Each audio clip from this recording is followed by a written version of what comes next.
आणि आता बातमी आहे वायू गळतीची. महाड MIDCतील इंडो अमायन्स कंपनीत वायू गळतीची दुर्घटना घडून 2 कामगारांचा मृत्यू झालाय, तर 36 कामगारांवर उपचार सुरू आहेत. घटनेनंतर जिल्हा परिषद सदस्य विकास गोगावले यांनी घटनास्थळी धाव घेतली. कंपनी व्यवस्थापन आणि प्रशासनाला धारेवर धरलं. मृत कामगारांच्या कुटुंबियांना, जखमी कामगारांना तात्काळ आर्थिक मदत आणि नुकसान भरपाई देण्याची मागणी विकास गोगावले यांनी केली आहे. दरम्यान योग्य न्याय मिळेपर्यंत मृतदेह ताब्यात न घेण्याची भूमिका बोरगाव ग्रामस्थांनी घेतल्यानं परिसरात तणावाचं वातावरण निर्माण झालंय.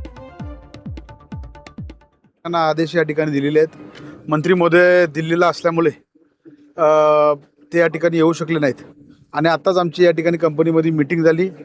त्या अनुषंगाने जास्तीत जास्त मदत जे काय मृत्युमुखी झालेले त्यांच्या नातेवाईकांना कसं करता येईल ते आम्ही या ठिकाणी त्यांच्याशी चर्चा केली आणि मग जे काय कंपनीचे टर्म्स अँड कंडिशन आहेत ते या ठिकाणी पूर्ण आहेत का त्या संदर्भात चर्चा झाली. आता स्वतः पोलीस अधिकारी या ठिकाणी आलेले आहेत, MIDCचे अधिकारी आहेत, फॅक्टरी इन्स्पेक्टर आहेत. ही सगळीच मंडळी या ठिकाणी आहेत आणि त्यांची जर चर्चा काय कंपनी मदत करते त्याची आम्ही